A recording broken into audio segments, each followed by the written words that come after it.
Morning friends, তোমরা সব কেমন আছো?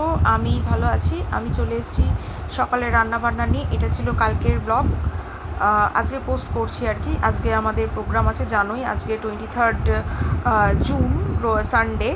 তো সানডে আজকে আমাদের প্রোগ্রাম। তো আজকে তো আমি প্রোগ্রামের ব্লগ শ্যুট করব, ডান্স করব, আমার নিজের ডান্স আছে, মেয়েদের ডান্স আছে, আর পুরো ব্লগটা শেয়ার করব। আজকে আজকে পারবো না, হয়তো আজকে শ্যুট করব, যেহেতু কালকে পরশুর মধ্যে পেয়ে যাবে, তোমরা দেখতে পাবে।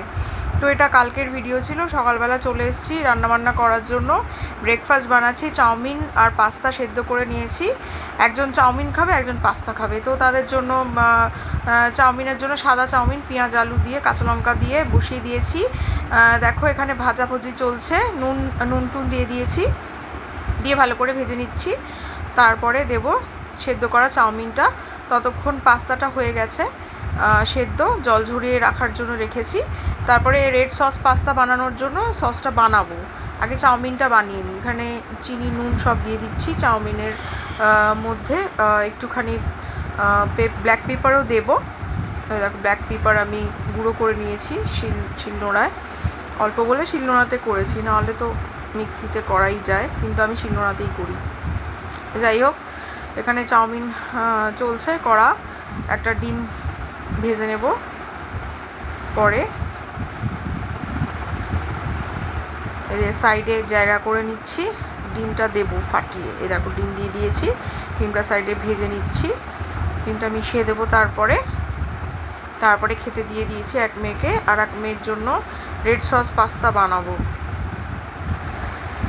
যে পাস্তাটা এতটাই সূক্ষ্ম জিনিস, একসাথে পাশাপাশি বসিয়ে দিলে হয় না।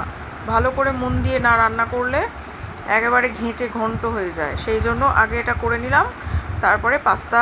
অনেক দিন ধরেই বলছিল রেড সস পাস্তা খাবে, কিন্তু আমার আর সময় হচ্ছিল না, আর এত গরম পড়েছে, রান্নাবান্না করে আর ভালো লাগছিল না। তো এটা দেখো দেখো ভালো করে এগটাকে ভালো করে, আসলে ফ্রিজে রেখেছিলাম তো, ডিমটা এত ভাজতে একটু সময় নিচ্ছে। হয়ে গেছে মোটামুটি, মিশিয়ে নিচ্ছি। তো এই সাদা চাউমিনটা বেশ ভালোই লাগে আমাদের কিন্তু খেতে। সবসময় সবজি টবজি দিয়ে ভালো লাগে না, সাদা সাদা বেশ ভালো লাগে মাঝে মধ্যে, ছুটির দিনে আর কি। দুজনের জন্য, আমার হাজব্যান্ড আর আমার বড় মেয়ে খাবে আর কি। রেড সস পাস্তার জন্য দেখো টমেটোটা সেদ্ধ করে নিয়েছিলাম, স্কিনটা ছাড়িয়ে পেস্ট করে নিয়েছি। আর এখানে তেল দিয়ে দিয়েছি, রসুন কুচি দিয়ে একটু নেড়ে চেড়ে নিয়ে তারপরে চপটা অনিয়ন দিয়ে দিয়েছি, কাঁচা লঙ্কা দিয়েছি, এখানে টমেটো পিউরে দিয়ে দিয়েছি, তার মধ্যে একটু টমেটো সসও দিয়েছি, কিন্তু এটা দেখাতে ভুলে গেছি হয়তো। তো টমেটো সস দেব, টমেটো সস দিয়ে বেশ কালার, এই দেখো কালারটা অসাধারণ এসছে। এর মধ্যে সল্ট দিয়েছি, ভালো করে দেখো কষিয়ে নিচ্ছে একটুখানি, তাতে জলটা একটু মরে যায়। তার মধ্যে এবার একটু লঙ্কা গুঁড়োও দিয়েছি, নাহলে ঝাল তো কাঁচা লঙ্কা খুব একটা হবে না। রেড সস পাস্তা মানে একটু ঝাল ঝাল, সেই কারণে এখানে দেখো ভালো করে টস করে নিচ্ছি। পুরো লাল কালারের হয়ে গেছে। তো আমি এখানে হার্বস দিই না, মিক্সড হার্বস দিই না, ওরা পছন্দ করে না, তাই কারণে আমি একটু আমার মতো করে বানাবো। মানে একটুখানি ধনে পাতা কুচি দেবো, আর এখানে চিজ উপর দিয়ে দেবো। দেখো চিজ ভেঙে দিয়ে দিয়েছি। আরেকজন বললো, আরেকজন চাউমিনও খেলো, আবার বললো মা পাস্তাটা টেস্ট করবো। তো তার জন্য আলাদা করে আবার পাস্তা তুলে প্লেটে সাজিয়ে আর একটু চিজ উপর দিয়ে দিয়েছি। দেখো পুরো চিজ শিট। আর এতটাই গরম ছিল, গলে যাবে আর কি গরমে, সেই জন্য আর আলাদা করে গরম করে ভাঙিনি। তো দেখো কেমন হয়েছে অবশ্যই জানিও। আমি সুদীপ্তা, চলে এসেছি সুদীপ ব্লগস থেকে তোমাদের কাছে আমার নতুন ব্লগ শেয়ার করছি। তো কালকে কি রান্নাবান্না করেছি সারাদিন, সেটাই তোমাদের সাথে শেয়ার করব। লাঞ্চ বানিয়ে নিচ্ছি, দেখো এবারে লাঞ্চ তো বানাতে হবে, ব্রেকফাস্ট হয়ে গেছে। মাছগুলো ভেজে নিচ্ছি, অনেকগুলোই মাছ আছে, হাঁড়ি বসিয়ে দিয়েছি, ভাত বসাবো। আর এখানে মাছের জন্য আলুগুলো দিয়ে দিচ্ছি সর্ষের তেলের মধ্যে, কালো জিরে ফোড়ন দিয়েছি, আর আলুগুলো দিয়ে দিচ্ছি। তো আলুগুলো ভেজে নেব।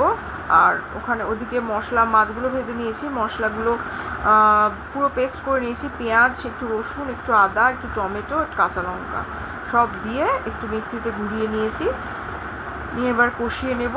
বেশি রান্নাবান্না ঝামেলা রাখিনি, এত গরম। আর দুদিন ধরে ভীষণ শরীরটা খারাপ, ফ্রাইডে আর স্যাটারডে ভীষণ আর কি ডিহাইড্রেশন হয়ে গেছে, পায়ে ক্র্যাম্প ফ্যাম্প ধরেছে, নাচতেও অসুবিধা হচ্ছে।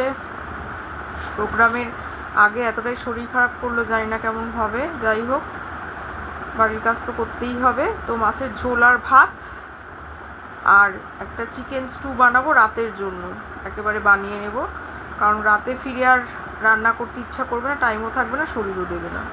তো দেখো দুপুরের 4 পিস মাছ দিয়ে দিচ্ছি আমাদের 4 জনের জন্য, আর বাকি 4টে ভাজা মাছ রেখে দেব। তো এখানে ভালো করে টমেটো দিয়ে ফুটিয়ে নিয়েছি, কাঁচা লঙ্কা গোটা চিড়ে দিয়ে দিচ্ছি, আর একটু ধনেপাতা দিয়ে দিচ্ছি। ফুটে উঠলে নামিয়ে নেব।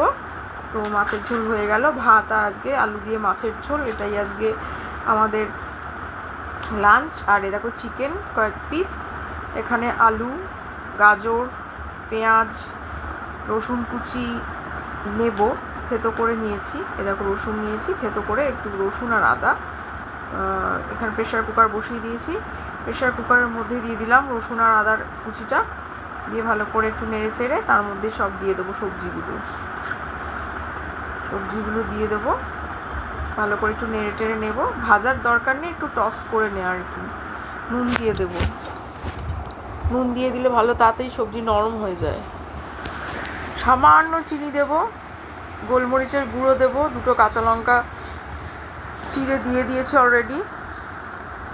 তো দেখো গোলমরিচের গুঁড়ো দিয়ে দিলাম, কাঁচা লঙ্কা সব দেখতে পাচ্ছ, চিকেনগুলো দিয়ে দিলাম। চিকেনগুলো একটুখানি পাতিলেবুর রস আর একটু নুন দিয়েছিলাম, তো সব শুদ্ধ এর মধ্যে ঢেলে দিলাম। তো এরমভাবেই চিকেন স্টু রাতের জন্য, একদম হালকা পাতলা ঝোল। দেখো এবারে সিটি দিয়ে নেব, সিটি দিয়ে দিলেই চিকেন স্টু রেডি। রাতের ডিনারের জন্য বানিয়ে নিচ্ছি। আর ভিডিওটা কেমন লাগলো অবশ্যই জানিও।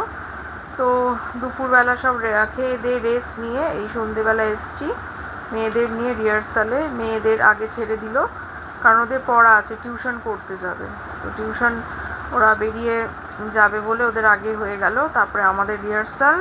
তো দেখো আমাদের রিহার্সালের পরে আমরা সবাই একটু ছবি তুলে নিয়েছি, ক্লান্ত মুখ, ক্লান্ত শরীর, আর এত গরম কি আর বলবো। তো যাই হোক, প্রোগ্রামের জন্য আমরা সবাই এক্সাইটেড। তো কালকে চলো দেখা হবে, চলো টাটা বাই।